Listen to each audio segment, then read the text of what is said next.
Hello guys, very good evening to all of you.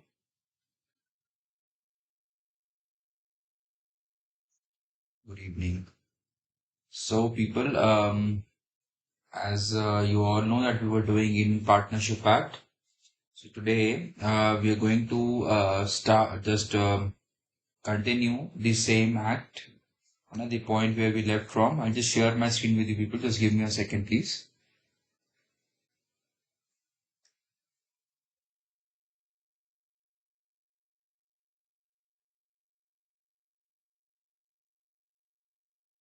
Guys, please confirm me if you can see my screen.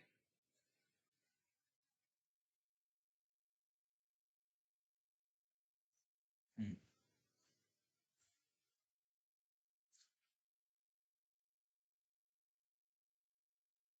Okay.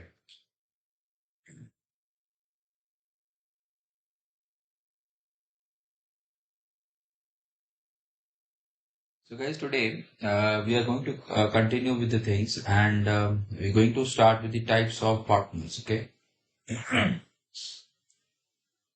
Now, types of partners basically what are we doing here is we are we when we know that what is partnership, when we know that partnership is a relationship between two or more people who are working together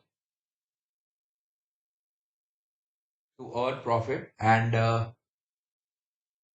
they also agree on the mutual agency, right? That is where the partnership comes in.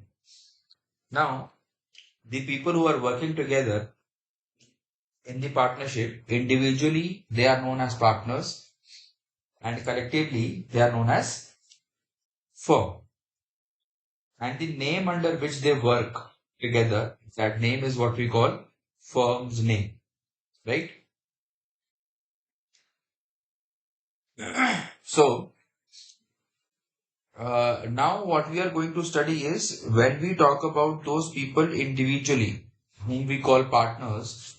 Now, people, there are different types of partners in any partnership. Okay, there are different types of partners in any partnership, and we have to understand about all these types of partners we can see. It means any person who is into a relation with other person, a relation of doing business, sharing profit, and a relation where every partner agree. Sorry, every partner agree that the business of the partnership will be either carried on by all or any of them acting for all. That relation is known as partnership, and every individual is what we call partner. Now, whenever we admit, whenever we appoint, whenever we take any person into the partnership as a partner, in what sense, in what nature he will come in, we have to study his nature. We have to study the types of partners. Okay. So let us understand the types of partners. Because the very first partner is active, actual, or ostensible partner. Now, who is this active partner? Who is this actual partner? Or also who is also known as ostensible partner? He is none other than but a person who has become a partner by agreement. Now, if you talk about agreement, sir, which agreement? The agreement, what we discussed, the name of which is partnership deed. So, any person who has become a partner by agreement and who actively participates in the conduct of the business of the partnership firm. It means active partner, as the name says, he will be very actively participating in the conduct of business. So whenever we say doing of business, he will participate in every business activity. Okay. Also, he acts as an agent of the other partners for all acts done in the ordinary course of business. Ordinary course of business means generally how the business is conducted. It's like whatever are his whatever are the powers, this rights, duties, responsibilities assigned to that person. Following those things, following those powers, rights, duties, he participates. He will conduct the business activities. So he will be acting as an agent of the other partners, and other partners also will act as an agent of this actual active or ostensible part. Now, people, one thing which is very important for us to understand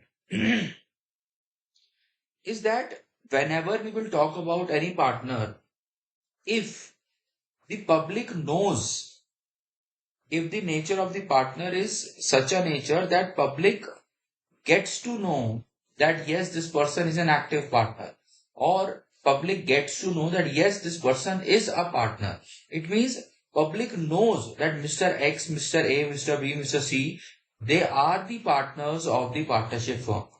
Now, if public knows a person as a partner of the partnership firm, in that case, whenever that person will retire, he must give a public notice. It means when public knows that yes, he is a partner, so at the in the end, in the event of his retirement, that partner has to tell public that I am leaving this partnership firm. Now I am no more the partner of this partnership firm. It means whatever this partnership firm will do now, I will not be liable for their acts. So I will no more an agent of the partners or the partnership firm. Unless until this active partner gives a notice to the public for the same, he will be liable for all the activities done by the partners after his retirement also. Let's say Mr. A was a partner of the partnership firm. He retires on 20th of January and he didn't give the notice. He furnished notice on 20th of February. So within this 1 month gap, no, although he was not acting as a partner of that partnership firm, but just because he didn't give the public notice, in that case, any activity conducted by the partnership firm during this 1 month, any liability arising out of that activity, Mr. A has to share the liability. Because in the eyes of public, he is still a partner of the partnership firm, and every partner is liable for the acts of the other partners. So if at all he wants himself to save from the liability for of the liability arising from the activities of the partnership firm after his retirement, he must give a public notice to inform public that I am no more a part of this partnership firm, right? So people, that is what we call active or actual or ostensible partner.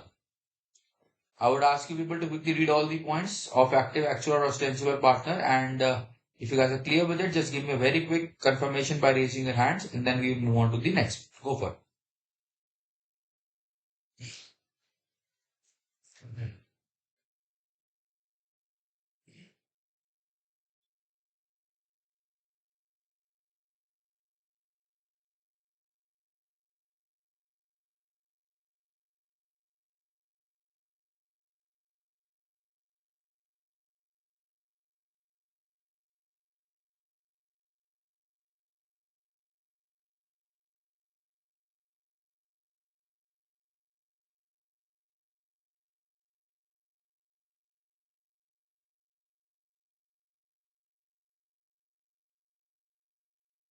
Everybody, please make it quick.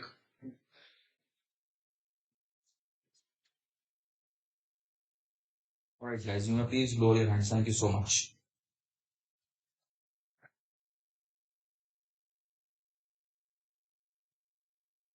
Let's move on to the next type of partner, who is known as sleeping or dormant partner.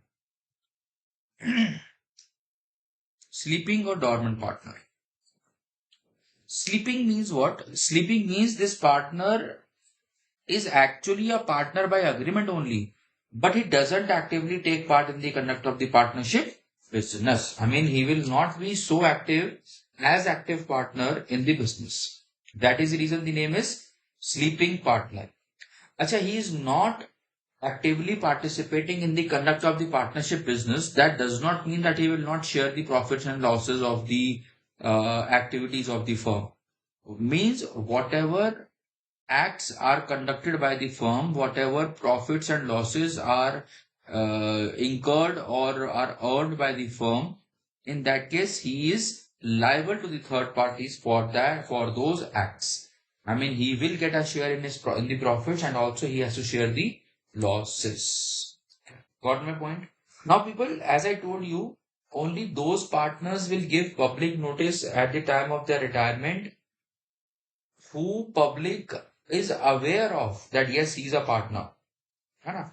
Now, sleeping partner, dormant partner, they don't come into the picture. They don't come into the limelight. People, they don't know these partners. So in that case, what we will say that just because public is unaware about this person, public does not know that he is even a partner of this partnership firm. In that case, he has the exemption and he is not required to give public notice of his retirement from the firm. Because anyways, public is unaware about his partnership in the partner, like about his partnership in the partnership form. So this is about sleeping or dormant partner, right? Then we talk about the nominal partner, third. Now, who is a nominal partner? People sometimes what happens, some people they lend their name to the firm. I mean, they allow the partners of the firm to use their name. Now, let us say I am allowing you to use my name. Now, there are few questions here. First question that first of all, why would one person will allow the other partners, like the partners of the partnership firm to use his name? First, it could be because of that the person has a goodwill in the market. That is the reason partners are approaching him for the usage of his name. Chalo, if at all he allows the partners to use his name, sir, whatever profits will be earned by the business conducted by the partnership firm, which was which was taken by the partners, the business was taken by the partners by using the name of the other person who allowed them to lend his name, huh? Who allowed them to use his name. For example, if Mr. X allows A, B, and C to use his name, in that case, what will happen? Whatever conduct they will do, whatever activities they will conduct for all their activities, if profit is earned, profit will not be shared with the nominal partner. Mr. X will not have a right to share profit. But if losses are incurred, if any liability is incurred, he will be liable to the third party. It means whatever business A, B, and C have taken in the name of Mr. X, let's say ABC dealt with Mr. Y by taking the name of Mr. X that he is also a partner. So whatever business Mr. Y will give to A, B, and C, in case A, B, and C have to incur a loss in that business, then only Mr. X will share the loss. If ABC got the business from Mr. Z, but here they didn't mention Mr. X as the partner. So any loss incurred on this business will not be shared by Mr. X. So nominal partner will share the loss of only that business which was taken by the partnership firm by referring his name. Okay. Next thing. Now, just because his name is referred in the business, just because public knows that yes, he is also a partner of the partnership firm, in that case, whenever he retire, whenever he decides to step back from the partnership, at that time he has to give a public notice statement, like stating his retirement from the partnership firm. Okay. So here it is. Notice of retirement is compulsory. He will be liable to third parties for all acts of the firm. He will neither invest in the firm not take part in the conduct of the firm. I mean, he is only lending his name to the firm. He will never invest money, and neither he will invest money nor he will participate in the activities of the business. He will also not share the profits of the business, and but he has to share the liabilities of the business conducted by the partnership firm. Okay. So people, that is about the nominal partners. I want you people to read quickly all the points of sleeping or dormant partner and also nominal partner. Go for it.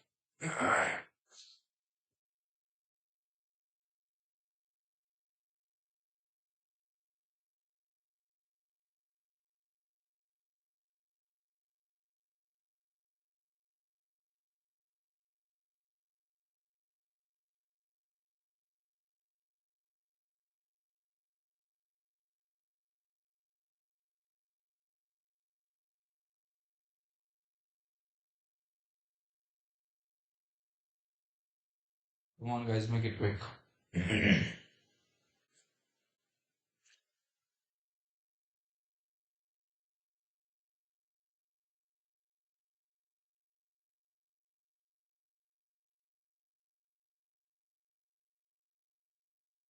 All right, you may please lower your hands. Thank you.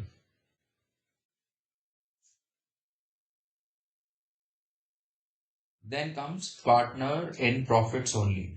As the name suggests, he'll be a kind of partner who will share profits only profits. Okay, he will not share the losses. You can read the example. ABC, Anushka, Deepika entered into a partnership agreement to carry on Vada Pav business. Further, it was agreed that the profit shall be shared in the ratio 1:1:1. But in case of losses, all the losses to be borne by Mr. ABC. Kind-hearted person. है ना? So in that case, Anushka is dash of ABC. Anushka is a partner in profits only. Sorry. One second. To be borne by. Yeah, of course. I got confused. It is correct. है ना? So it's like Anushka is the partner in profits only of ABC. Got my point? Because she's sharing only and only profits. And Deepika is also the partner in profit only. Right? After this, it comes the incoming partner. Who is the incoming partner? People, when in an already existing partnership firm, with the consent of all the existing partners, when a new person is admitted as a partner in the existing firm, with the consent of all the firms, that is known as that partner is known as incoming partner. And when from an existing firm, an existing partner leaves the firm, where rest of the partners they agree to continue the business of the firm, then the person who is leaving the firm, the partner who is leaving the firm, that partner is known as retiring partner or outgoing partner. He is also known as retiring partner.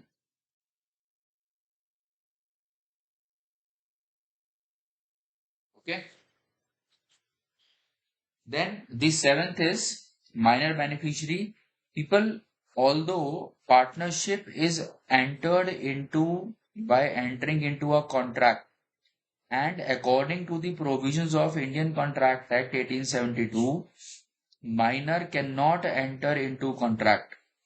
But minor can enter into a contract only if there will be no liability on minor. So, if in partnership a minor is admitted as a beneficiary only, it means there is only, minor has to share only benefits of the firm.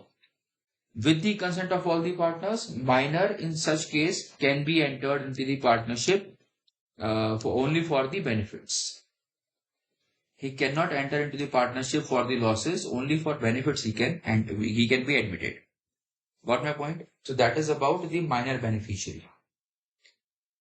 People, then we have two types of partners. So before we do that, I want you people to read point number 4, 5, 6, and 7 quickly. Read point number 4, 5, 6, and 7, and we will do point number 8. Go for it.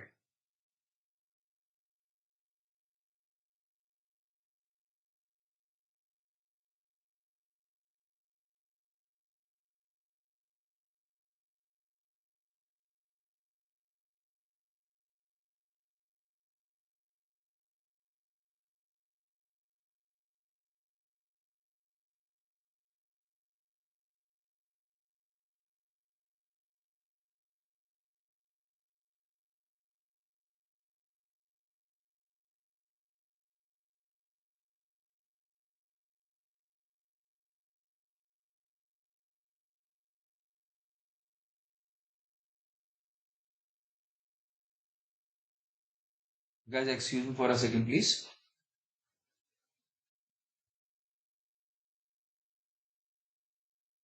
Yes, people. So if you can please confirm by raising your hands if you guys are clear with point number 4, 5, and 4, 5, 6, and 7.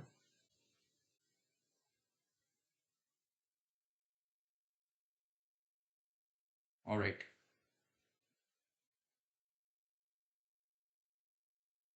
Thank you, guys. You may please roll your hands.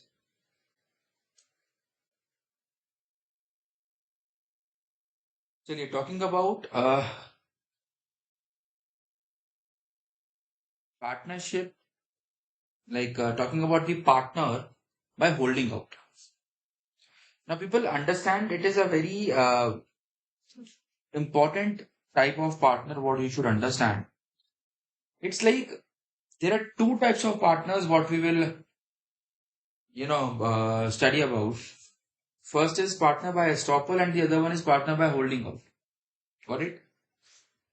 Now, who is partner by estoppel and who is partner by holding out? Let us understand.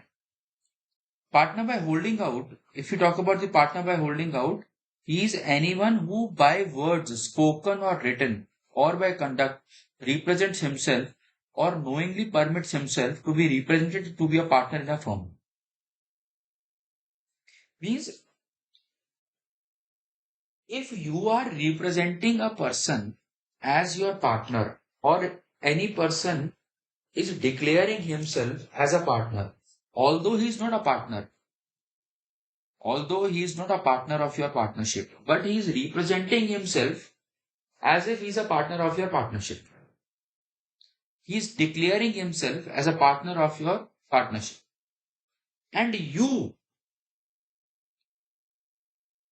after knowing the fact that he is representing as a partner of your partnership, actually he is not a partner, but still he is representing as a partner. If you also don't deny with the fact, it means you are also okay with it. You also don't deny. In that case, that type of person is known as partner by holding out. Let's understand with an example. It says X and Y are partners in a partnership firm. X introduced a manager, as his partner to Z. I mean,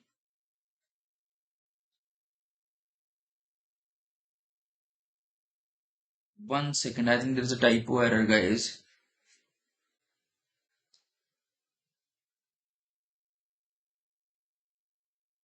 Okay, let's say it's okay. X and Y, they are two partners. So, in the partnership, who are the partners? X and Y. Now, they are dealing with Z. Who is Z? A trader. Okay. Now, A, who is the manager in the partnership of X and Y, X represents A, who is a manager. X represents A as a partner to Z. Okay. And X does not reveal the fact that A is not the partner, A is just a manager. He didn't reveal it. He simply said that yes, he is a partner. So in this case, what Z will get, what Z will assume? Z will simply assume that yes, A is a partner of X and Y. Z, a trader, believing A as partner, Z supplied 100 TV sets to the firm on credit. I mean, Z did took the money on credit. Z supplied 100 TVs to A. After the expiry of credit period, Z did not get the amount of TV sets sold to the partnership firm.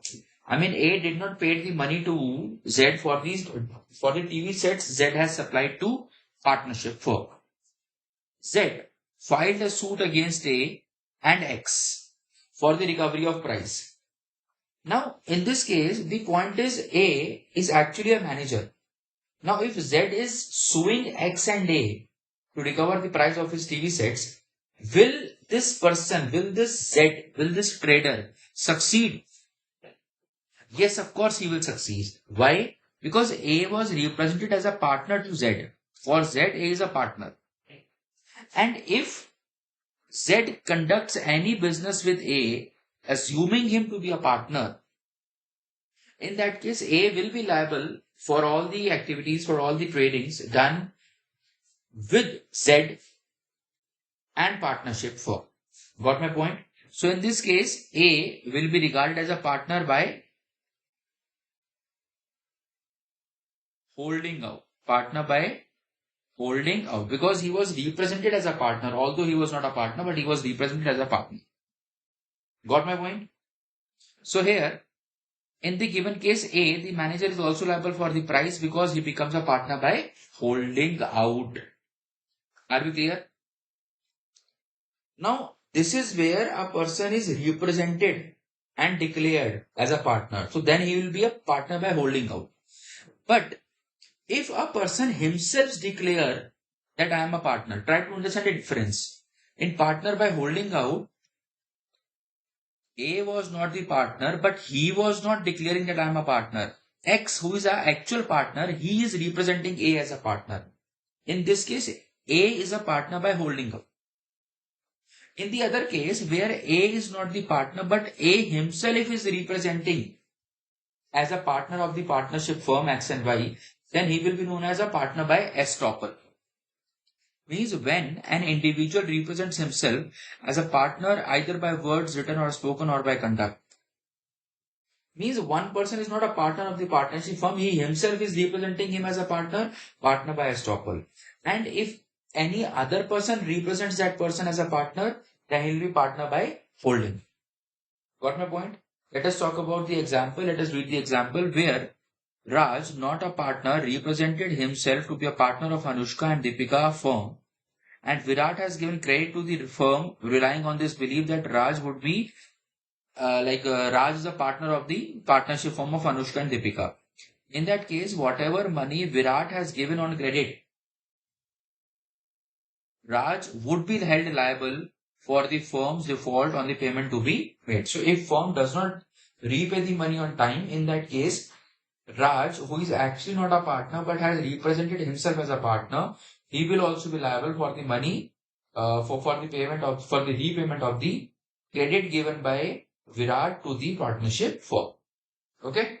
So people, these are the two concepts where we have to understand the difference between this partner by estoppel and partner by holding out. If you guys are clear with it, just read the points quickly. The first points only. These 2 points only you read and give me a very quick confirmation if you guys are clear with it. Go for it.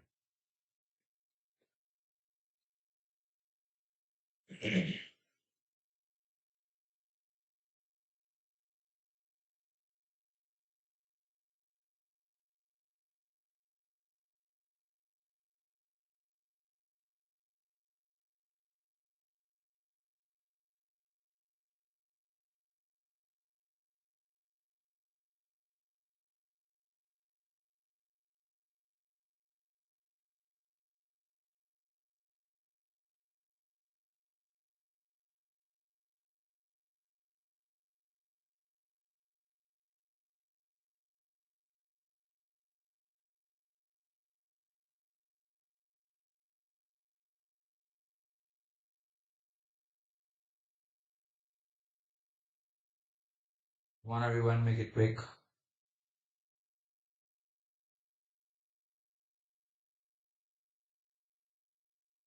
All right, people, you may please lower your hands now. Thank you.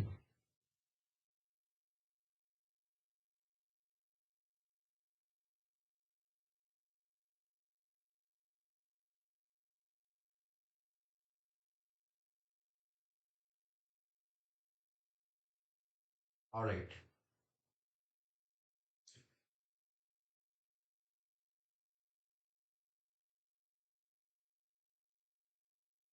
But let us move on to the next point. And one second, please.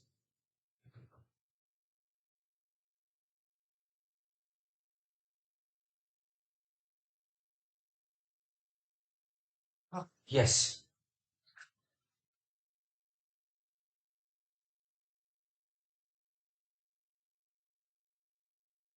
You can just simply read this case.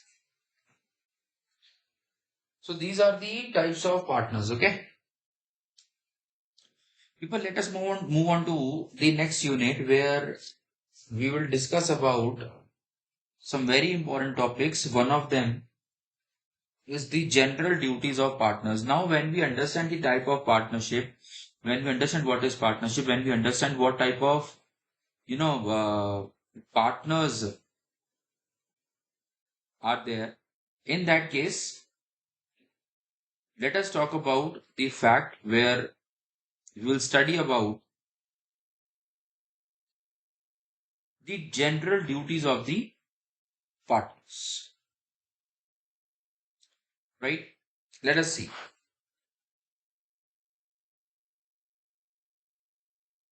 Following are the three general duties imposed by Partnership Act on the partners. First, people, these are very important general duties. Huh? First, it's like that every partner should try to carry on the business in a way where he can give the greatest common advantage to the business. It means he should always work for the profit of the business. I mean, he should work in such a way where he is getting, or the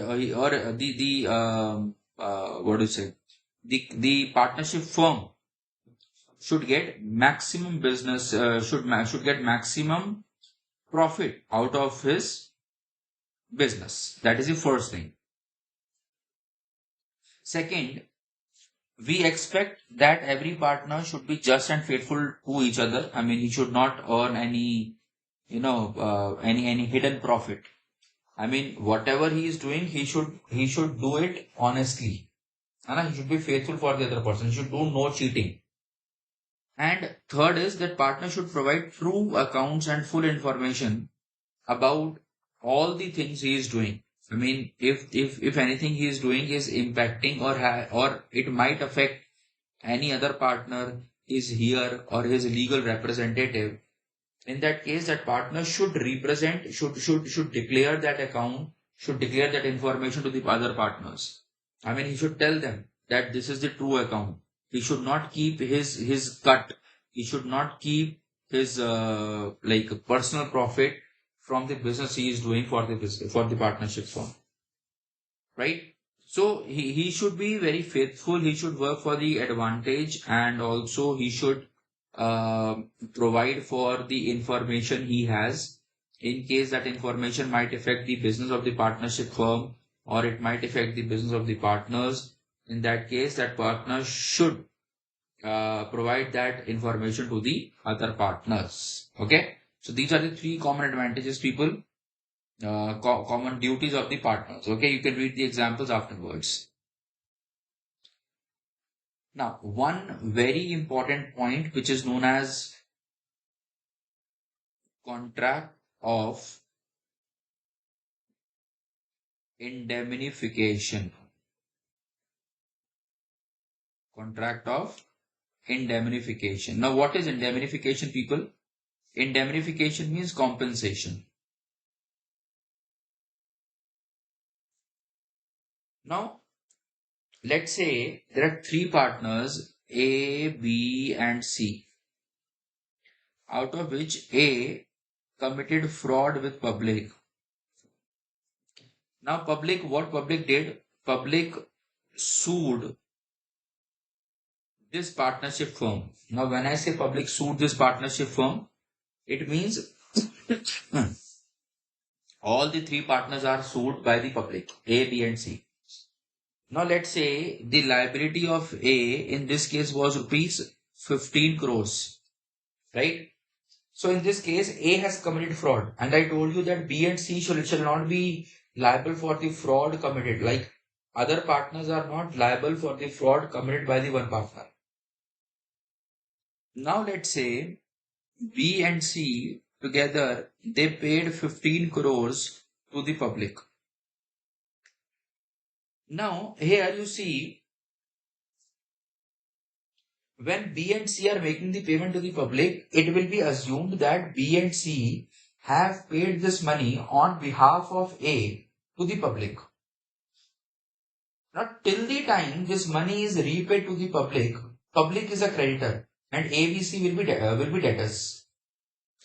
Now, the moment B and C repay the money to public, public will be out of picture and B and C will act as a creditor to A. Why, sir? Because B and C have paid this money to public on A's behalf.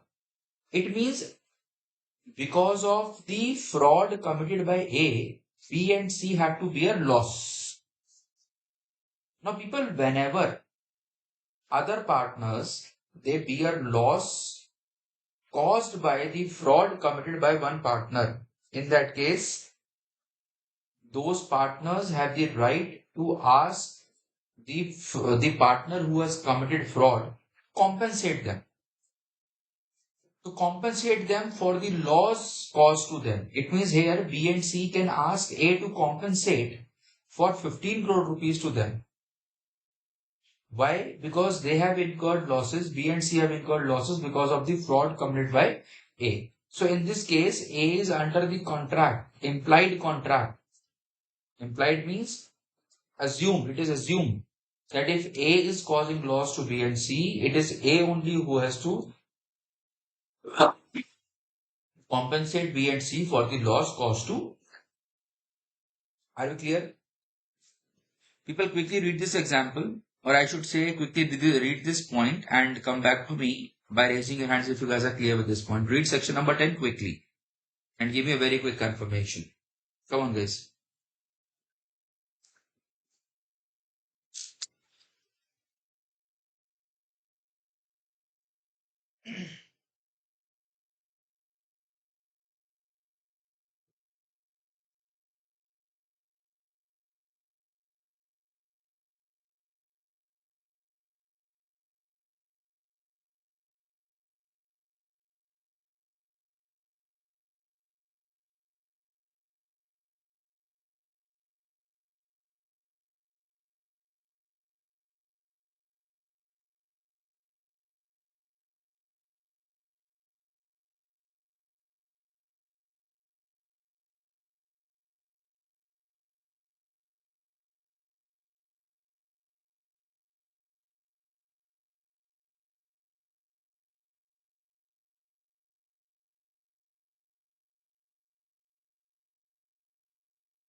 Come on, everyone, make it quick.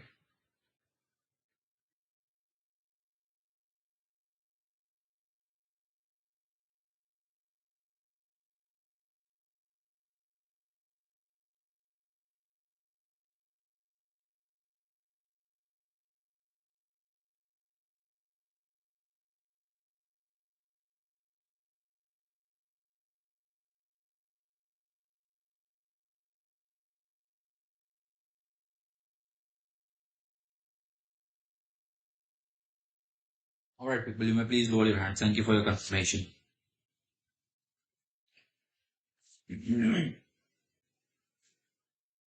Okay. People, next is that how do you get to know that what are the rights and duties of the partners?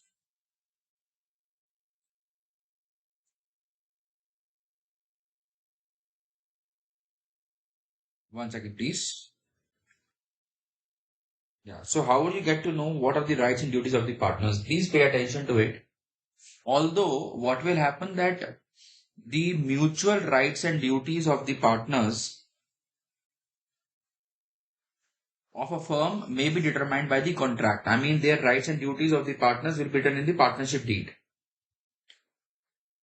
And that contract could be express or implied. Like, what do you mean by express? Express means it could be written and it could be orally spoken. I mean, orally also we can make the contract. And implied means that nothing will be written, nothing will be spoken. Rather, it will be like it will be assumed. It will be assumed that there is a contract between all the parties. Okay.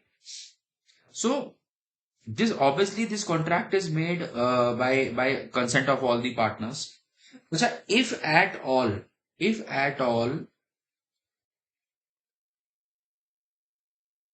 the rights and duties of the partners are not written in the partnership deed, then what will happen? Beta, in that case, there are some rights and duties of partners which are prescribed under Indian Partnership Act. So these rights and duties will be applicable on partners. I mean, either you decide it or we will assume that whatever rights and duties are written under the Indian Partnership Act, those rights and duties will be applicable on the partners. Okay. Please read these 2 points very carefully. So it says partnership agreement is an exception to the section number 27 of the Indian Contract Act 1872, which provides that any agreement in restraint of business or trade is void. So just to inform you people, as we have not understood, we have not studied Contract Act. I would just like to mention one section of the Contract Act to you people, which is very important.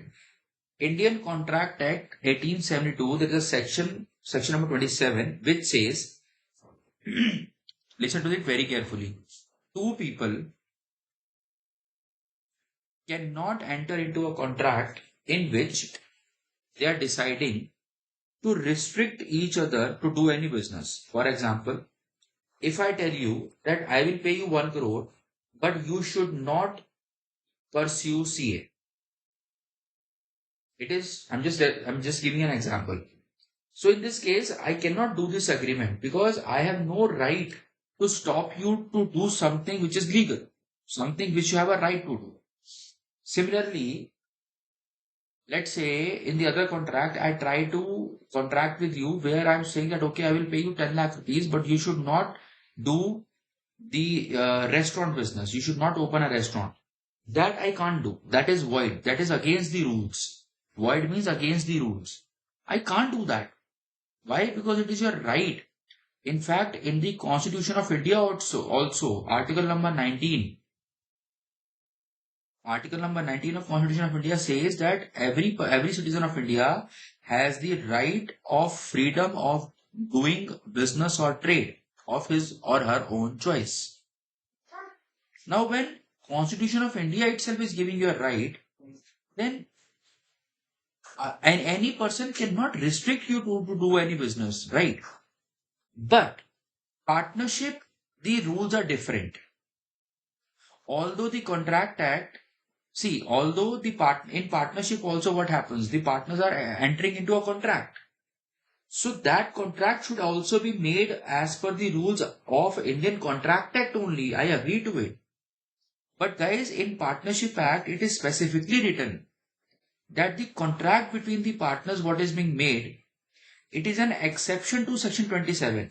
Means whenever partners will enter into a contract, they may write a restriction in the partnership deed in the contract to restrict any partner to do a particular business. I'll give you an example. Let's say X and Y, they enter into a contract. They are the partners.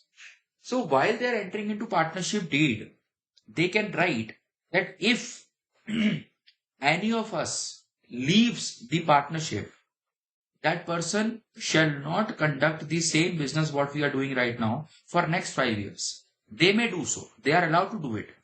Although Contract Act says that you cannot do this thing. How can you restrict a person to do a business? But in Partnership Act, it is specifically given that yes, in partnership deed, partners may restrict each other. Okay. So hence, in partnership agreement, partners may be restricted to carry on the business other than, or simply say they can be restricted to carry on any business of their choice. I mean, they can decide that what type of business they want to restrict for the other person. They may decide it. Okay, they may do it. People, I would ask you people to read these 4 points quickly. And if you guys are clear with it, I would like to just get a confirmation quickly, very quickly from all of you. Just raise your hands to confirm me the things. Make it quick.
Everybody make it quick.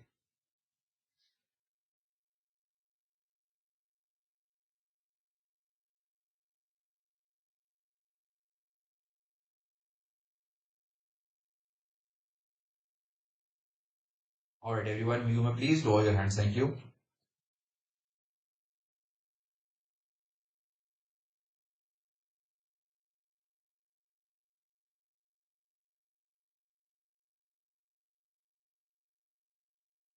Okay, so you can,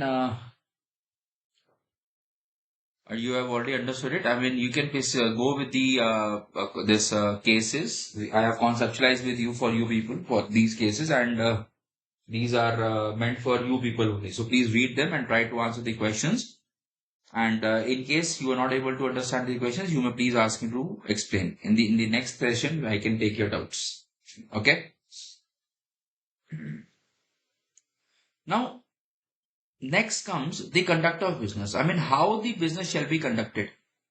How how the business of the partnership shall be conducted. So the conduct of business of partnership firm. Let us understand it. See, people, partners always work as per the rules, regulations, rights, duties, authorities, responsibilities assigned to them according to the partnership agreement. Means every partner has a right to take part in the conduct of business, but according to the partnership deed agreement, that is partnership deed may restrict the right of the partner. I mean, in the contract, in the partnership deed, partners may specify that this partner may not participate in the conduct of the business. They may do so. But generally, every partner has the right to participate in the conduct of the business. Very first. Second thing, every partner is bound. Bound means it is compulsory for him. Every partner is bound to attend diligently to his duties in the conduct of the business. Means whatever activities he will conduct in the business of the partnership firm, he has to do those activities, he has to conduct those activities within the scope of his duties, authorities, rights, and responsibilities. Okay? See, when two or people, next point is when two or more people work together. No, obviously, there are always differences between their opinions. Huh? One partner may say yes, one partner may say no. In that case, if there is any difference which is arising between the partners, if there is any dispute, difference basically refers to dispute, or you can say conflict. So if there is any kind of dispute or conflict between the partners, how that conflict will be resolved? So people, if that conflict, if that matter is connected with the business, if on whatever matter partners are into a dispute, if that matter is connected with the business, in that case, how that dispute will be resolved? That dispute will be resolved by the decision of the majority of the partners. It means whatever majority of the partners say, for example, expansion of business. Now, the question is whether the business should be expanded or not. Here, few partners say yes, the other partners say no. In that case, there will be a dispute, no? So, how this dispute will be resolved? They might do a voting. And if whatever majority of the partners are saying, they have to agree on that decision. So, here, majority of the partners are resolving the dispute, but only when the matter of dispute is connected with the business. Okay, but here a very important point to catch is before before coming out to a decision, before moving to a decision, every partner should get a right to speak. Every partner should get an opportunity of being heard. I mean, you should listen to the opinion of every partner, then only you can take the decision. Okay, that is about the matters which are related to the business of the business conductor, the which are related to the business. Now, there could be some matters which are connected with the change in the nature of business. Means if the partners are deciding that let us change the business itself. Abhi we are doing construction business. Let us do like some let us not do construction. Let us supply commodity X. So here you are changing the business itself. Or you are allowing any stranger to use the firm name. It means somebody requested you that I will do the business but on your name. So whether to allow that stranger or not, every partner collectively have to give the response. I mean, unless until all the partners agree to it, there cannot be any decision. Like admission of partner, as I told you, incoming partner, I told you no. If in the existing partnership, any partner is being admitted, that will be known as a incoming partner. Now, in an existing partnership, any new person can be admitted as a partner only when all the partners agree to it. Only when all the partners agree to it. In minor, in the case of minor, also I told you know, if all the partners agree to it, then only a minor can become a beneficiary in the business of the partnership form. So people, you see, in the matters connected with the business directly, majority of the partners can take the decision. But if you talk about the matters which are connected with the change in the nature of business itself, in that case, all the partners have to come together. If all the partners say yes, then only it will be a yes. And if all the partners say no, it will be a no. But if you are saying yes, you are saying no, then that decision cannot be accepted. So everybody either has to say yes or they have to say no. Okay, people. So this is about the like how the business of the partnership will be conducted. First three points are before you people. I want you guys to give me a very quick confirmation on the fact whether you people are clear with these first three points. If yes, just raise your hands to mark your confirmation quickly. Make it quick.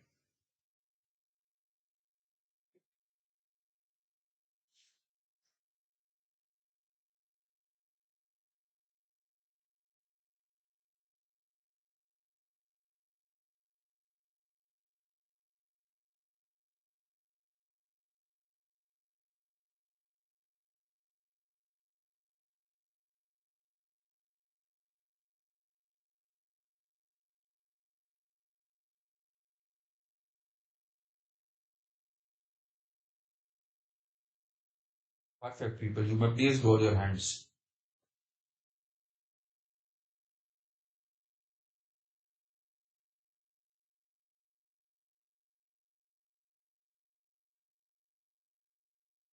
Let's move on to the next point.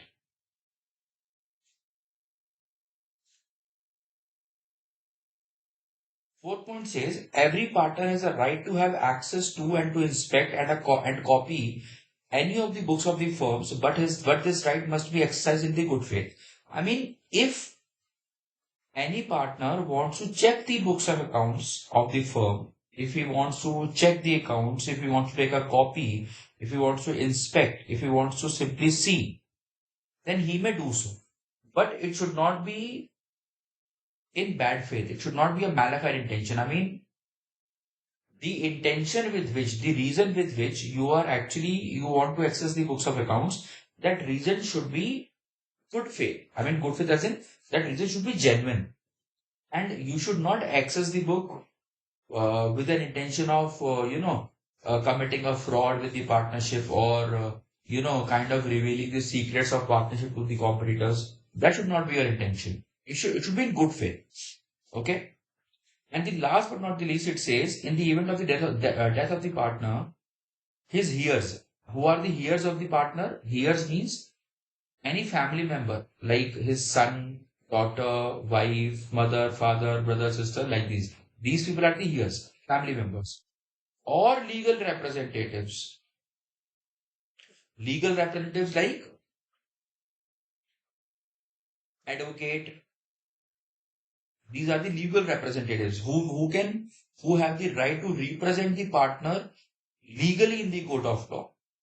So, in the event of death of a partner, his heirs or legal representatives or any authorized agent of the partner, of the deceased partner who has died, they also have the right to access, inspect, and take a copy of the books of accounts of the firm.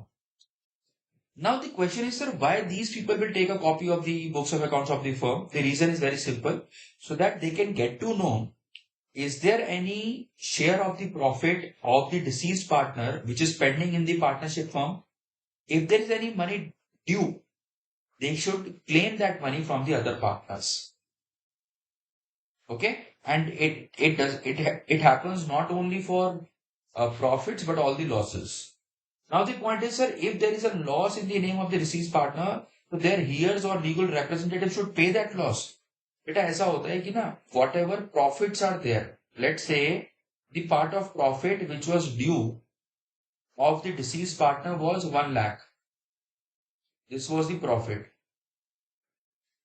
And the loss which this partner has to share was rupees 80,000. So in this case, what will be the case? 80,000 rupees will be adjusted in 1 lakh rupees and 20,000 rupees will be paid to the legal heir or the legal representative.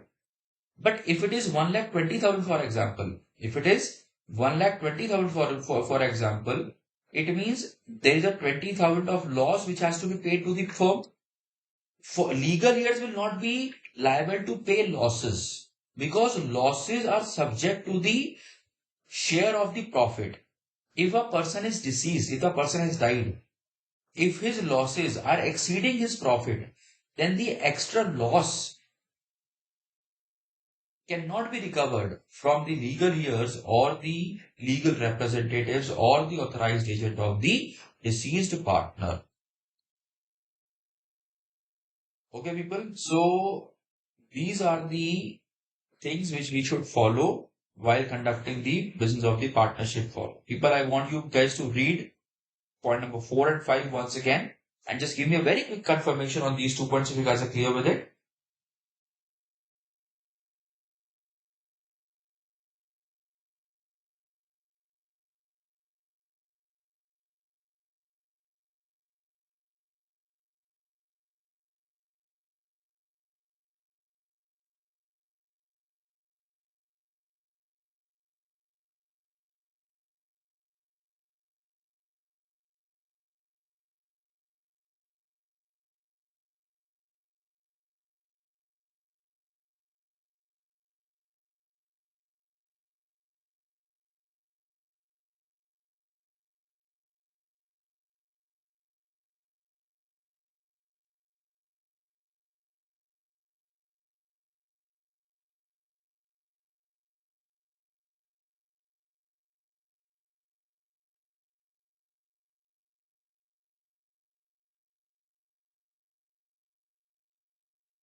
Everybody make it quick.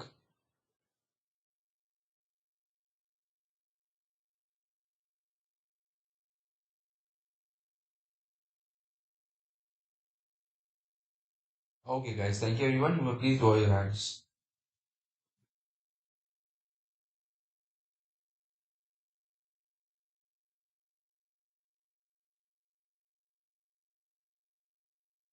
Okay, cool. If you guys are clear with the things, let us go to the next point. People, there is some exercise for you people to do. Please do this exercise on your own. Okay, I will share the PDF with you people. In fact, I think I've already shared it. So please do the exercises. Okay. People, here we are just taking a very short break for 5 minutes and then we will restart. It's 8:11, 8:15. We will restart. Okay. Please don't log out. Be in the session and we should start with the next 4 to 5 minutes.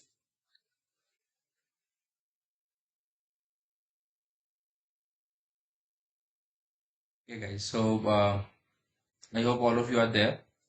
Just please confirm your presence by raising your hand.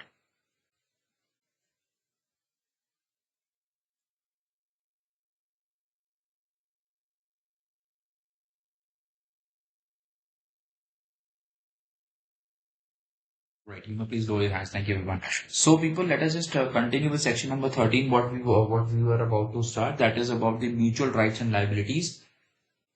understand this point very carefully.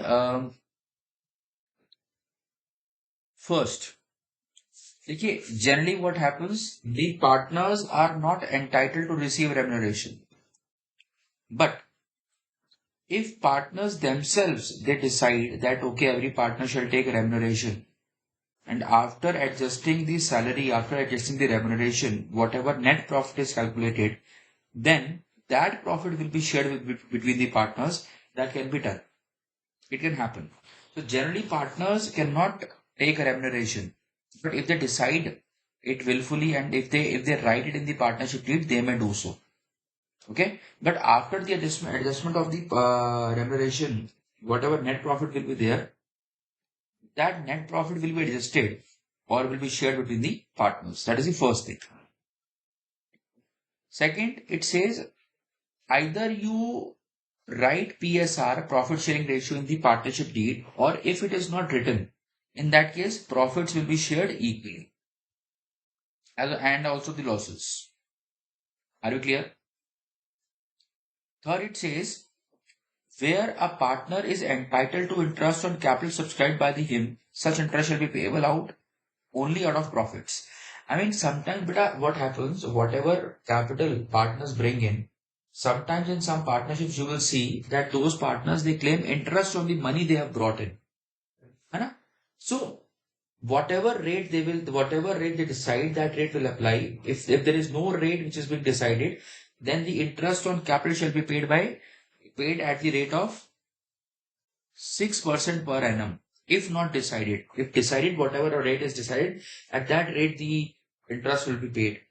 And one more thing, this interest on capital will be paid only if the partnership firm earns profit. So only if the profits are earned, then only the interest is paid. In case of losses, there is no compulsion to pay such interest. Okay. Fourth point says again the same thing, except capital, if any partner is giving any advance beyond the amount of capital, means partner is a lending loan to partnership firm, then in that case, that partnership firm has to pay an interest of 6% per annum on the amount taken as a loan or advance from the partner, or partner if partner has taken money from the partnership firm. See, both ways it is done. If partner has taken any advance, partner will pay interest to the partnership firm. If partner has paid lended loan to partnership firm, then partnership firm will pay interest on to the partner. You getting my point? How much interest will be paid if they agree on a certain interest rate? Then whatever rate of interest they agree, according to that rate, the interest will be paid. If there is no interest rate which is being agreed, then 6% per annum ka interest will apply. Okay. Fifth point, it says if any partner has to bear any liability, any loss because of the firm, then firm has to indemnify that partner, compensate. So if partner pays any money on behalf of firm, the firm has to repay that money to the partner. Okay.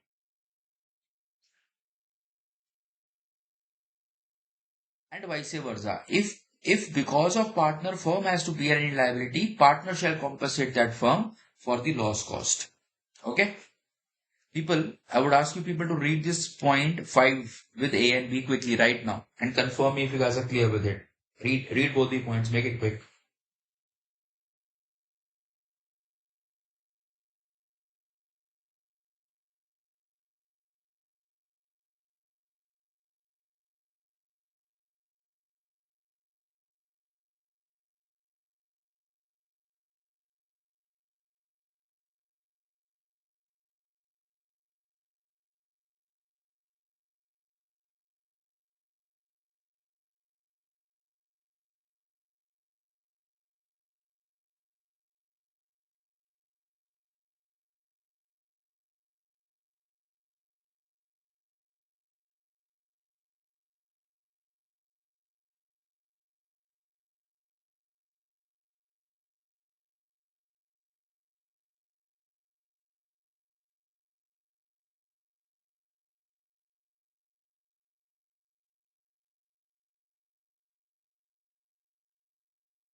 All right, guys. Thank you, people. You may please do your hand. Thank you. Beta, there are 2 points which are very important. Interest on capital ceases to be payable from the date of dissolution. If the partnership firm is dissolved, the interest on capital will be stopped. Ceases means stopped. Okay. But interest on loan continues to run even after dissolution and shall be paid out of assets. I mean, if the partnership firm is dissolving, then interest on capital will not be paid. But if there is any loan, till the time it is paid, interest on loan shall be continued. Got my point? And if partnership don't have money to pay interest, in that case, whatever assets partnership firm has, those assets will be sold, and whatever money will be realized from that from those assets, in that case, that money will be used to pay off the interest on the loan. Right, guys? So, people, this was section number 13, where we discussed about the mutual rights and duties of the partners. I would ask you people to give me a very quick confirmation on the fact if you guys are clear with this section. Just raise your hands to mark a confirmation once.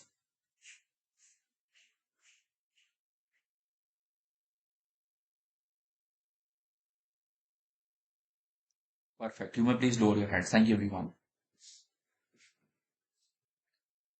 Guys, next comes the property of the firm. I mean, it's like generally what happens, anything bought using the money or profit share of the partnership firm belongs to partnership firm. It is not the personal property of the partners. It belongs to partnership firm. Any property bought using the money of firm belongs to partnership firm but not the partners. Goodwill of the partnership firm is also the property of firm but not the partners personally. Okay? Are you clear? Any property belonging to the firm shall not be used by the partners personally. Okay? You may read it on your own afterwards. You can just simply read this section on your own. Reading you can do, and reading of the explanation and these stories, what I have conceptualized for you people, you may please read all these things on your own. In case of any doubt, you can get back to me. People, can we do the reading part on our own? Yes or no? I want you to, I want to invest my time with you people on understanding the concepts, but not on reading the things. People, please confirm me if you guys can do the reading part on your own. Confirm me quickly. Perfect. Lower your hands. Thank you.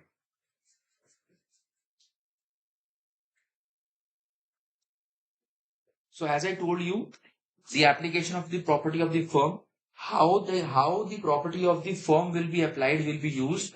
People, the property of the firm can be used by the partners. It will be held.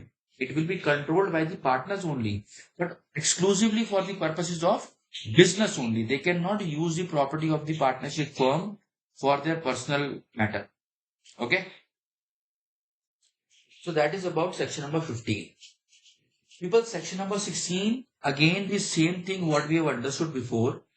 When we were discussing the general duties of the partner, I told you know that no partner shall earn personal profit. Guys, what do you mean by personal profit? What is personal profit? Beta, any profit which is earned by a partner, which is not, revealed to, which is not told to the other partners, means, let's say all of us are the partners and I deal with a person. I I earned 20 lakhs in that deal, but I revealed only 18 lakhs. 2 lakh rupees I only kept for myself. That I can't do. Whatever money I kept for myself, it is my personal profit. So that should not happen. But sir, what if a partner keeps a personal profit and then the other partners, one second please, then the other partners get to know about that personal profit. In that case, if a partner derives any profit for himself from any transaction of the firm or from the use of the property or the business connection of the firm or the firm name, that partner, whatever money he has earned, he has to tell, he has to show that profit to the partnership and then pay that money to the firm so that that money can be shared between all the partners. Are you clear?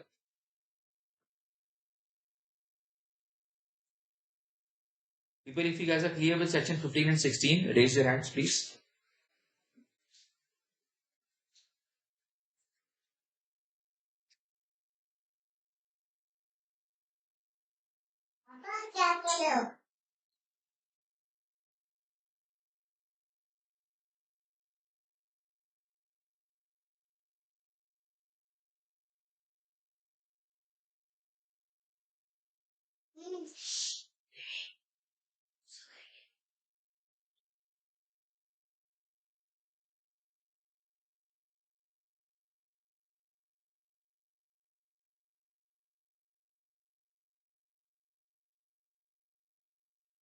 All right, people, you may please lower your hands. Thank you.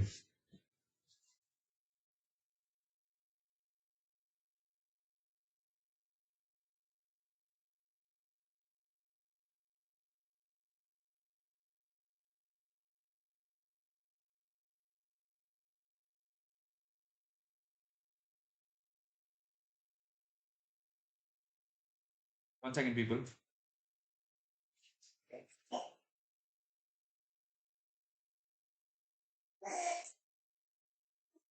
Yes, people. So,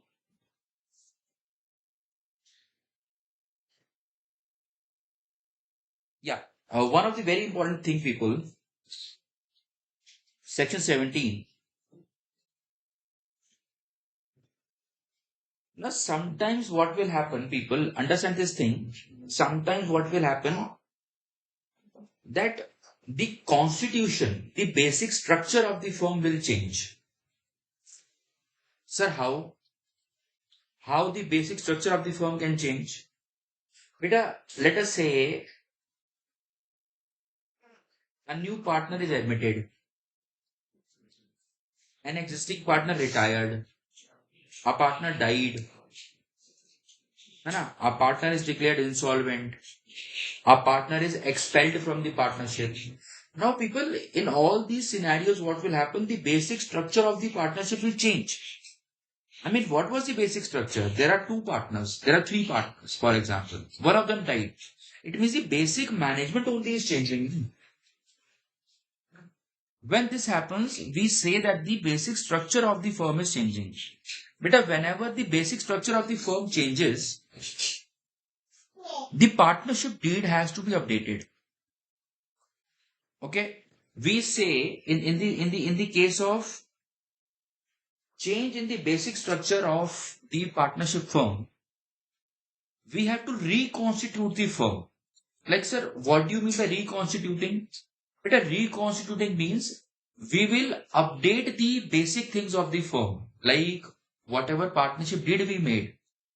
In that partnership deed, we will update that this person has left. So we will strike off the name of that person from the list of partners. We will change the partnership sharing ratio also, sorry, profit sharing ratio also. You getting my point? So this is what we call by reconstitution of the firm. The rights and duties might change because whatever duties were being performed by the person who left, now those duties obviously will be performed by the existing partner. So who will perform what type of his duty, that has to be updated. So all these things will be considered under the reconstitution of the firm. So whenever the basic structure of the firm will change, no, in that case what will happen? The rights and duties of the partners will get reconstituted, will get updated. In that case, what we will do? We will update the partnership deed. According to the partnership deed, we will also update the rights and duties of the partners. So whatever rights and duties will be written in the new partnership deed, no. In that case, those rights and duties will be applied or will be fulfilled or shall be fulfilled by the remaining partners. Okay, people, this is the first point what we have discussed. I want you people to read this point and confirm me by raising your hands quickly if you guys are clear with this point. Read this point, guys, with the note also.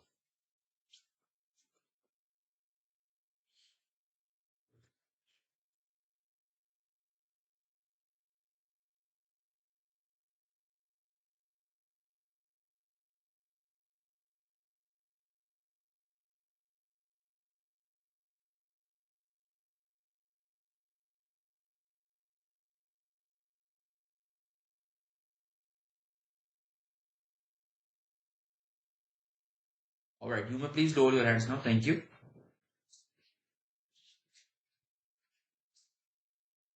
People, you guys are clear with the first point, right? People, you were able to hear me, right? No?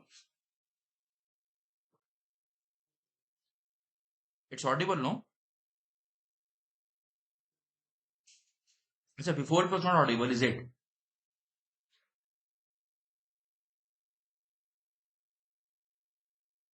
I mean, actually, I've explained this point. Oh, I was on mute, is it? Shit. Okay, sorry. No worries. I will just explain this point once again. I didn't I didn't saw that I was on mute. Sorry, people. I was explaining this point actually. No worries. I will explain this point once again. So, people, the point says that uh, the rights and duties of the partners after the change in the firm. Now, sir, what type of change you are basically, explaining here? It is like it is like that the basic structure of the firm might change. Now, sir, what do you mean by basic structure? Let's say in a partnership firm there were two or three partners were there. Correct? Now, if the number of partners get updated, let's say a partner dies, a partner, retires, a new partner is admitted, a partner leaves the partnership, a partner is declared insolvent, a partner is expelled from the partnership. In that case, what will happen? The basic structure, the basic management itself will get changed. So in that case, what we have to do, we have to update the partnership. How? We will update the partnership deed, people. What we will do, we will update the partnership deed. Now, in partnership deed, what we will do, let's say A, B, and C, these are the three partners of the partnership firm, and C died. Now, obviously, when C was in the partnership, C must be doing some activities, C must be performing some duties. Now, here, if C died, in that case, we have to update the partnership deed by stating that whatever duties were being performed by C, in his absence, who is doing which work, like A and B out of these two people, who is performing which duty of C. So it means what? A and B ka duties will update. A and B ka rights will update. The profit sharing ratio will update. है ना? All these things will update. So what we should do in that case, we should update the partnership deed, and we have to submit a copy of new partnership deed with the registrar of firms, so that he should also know that this thing has happened and these are the new rights and duties of the partners in a new firm. I mean, the firm will remain same. New firm, why I'm saying? Because after the change in the management, I'm referring that updated firm as a new firm. Okay, guys, I want you people to read this point number one, and if you guys are clear with it, you may please lower your hand. Sorry, you may please raise your hands to mark your confirmation for the understanding of this first point. Make it quick.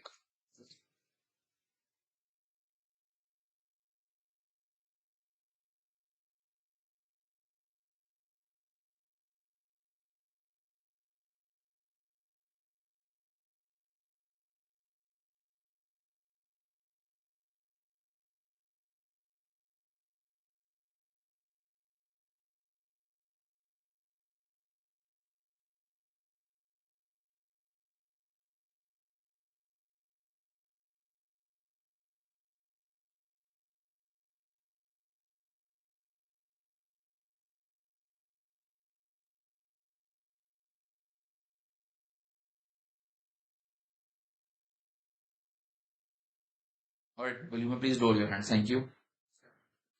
All right, people, you may please lower your hands. Thank you. 15 minute हो तब तक तू सब्जियां भून लेना.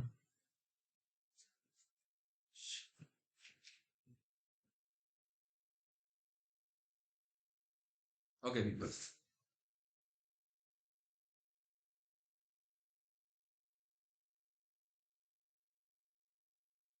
Next is like after the expiry of the term of the firm. People, if you remember, we discussed the types of partnerships yesterday, and I told you if you are forming a partnership firm in such a way where you are deciding the um, time duration for a firm. I mean, you are trying to form a partnership for a fixed period. Now, when the partnership for a fixed period, when the time of that partnership firm expires, in that case, what will happen?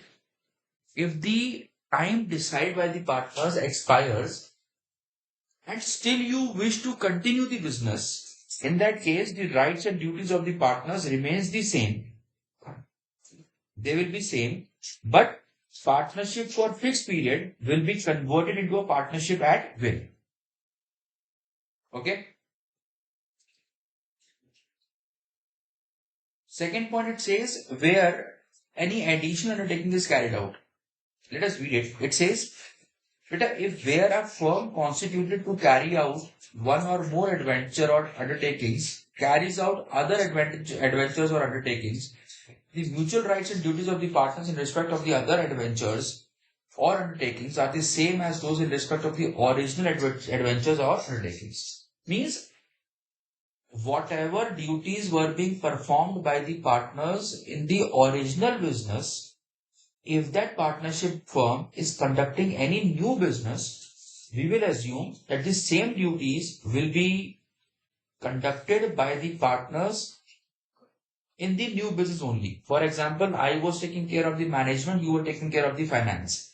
And if we start a new business, unless until we say any other thing, what we will assume that I will only take I will only take care of the management in the new business, and you will only take care of the finance in the new business. So the duties will continue in the new business same as the old one. Okay, people. So these are the last 2 points about the rights and duties, mutual rights and duties of the partners in case of the change in the firm. People, I would ask you people to read these 2 points quickly and confirm me by raising your hands if you guys are clear with it. Come on, go for it, guys.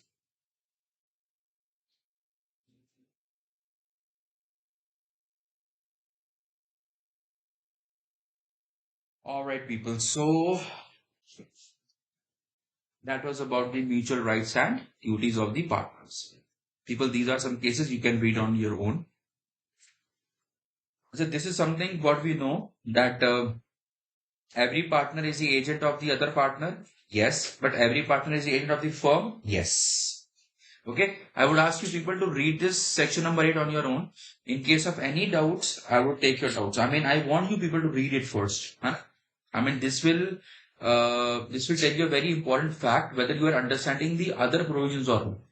If you can understand this point on your own, I mean, it means you're understanding the other points also. Okay.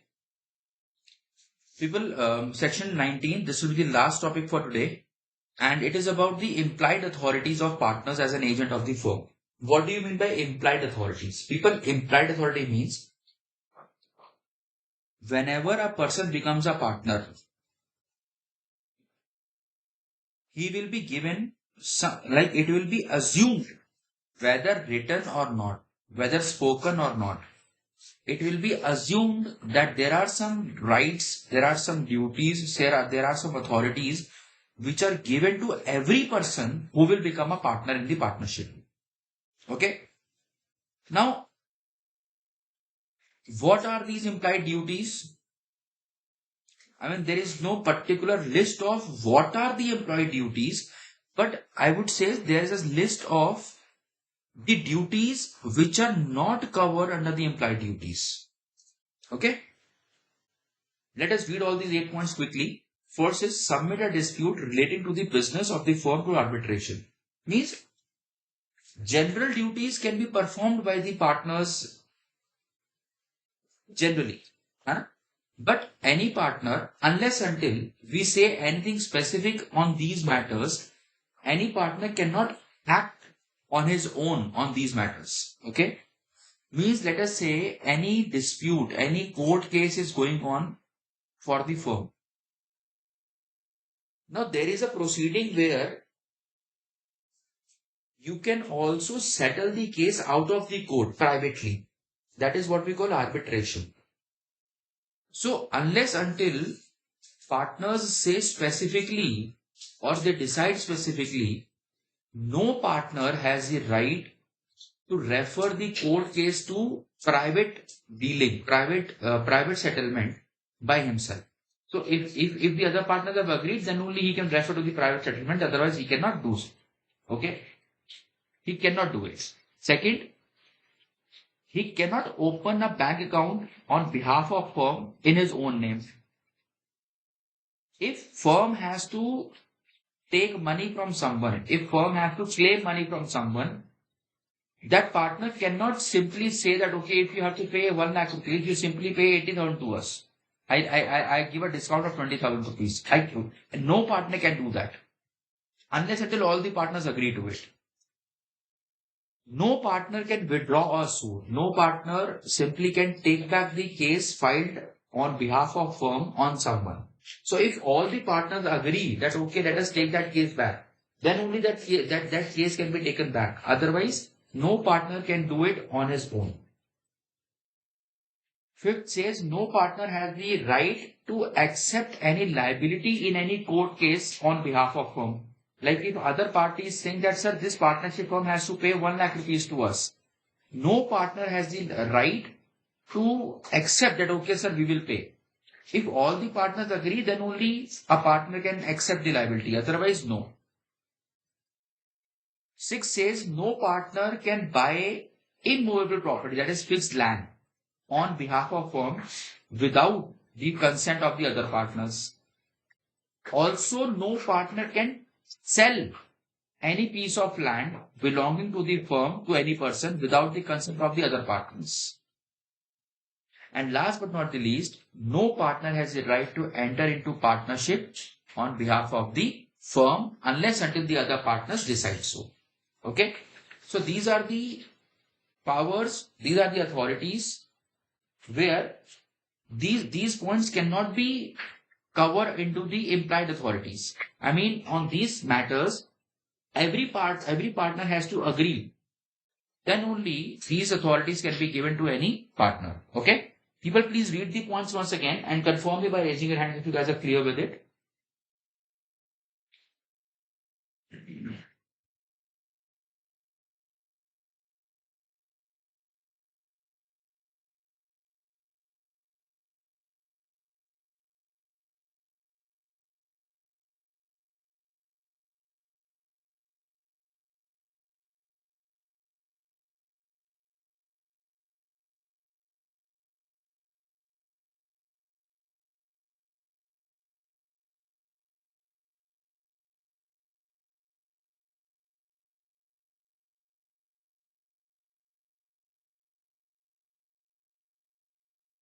All right, people, you may please lower your hands. Thank you. All right, people, you may please lower your hands. Thank you so much. So, people, for today, I believe that will be all for today because there are many exercises you people have to do. So, till section number 19, you people have to study, you have to read, you have to revise. And in the next session, I would just take your doubts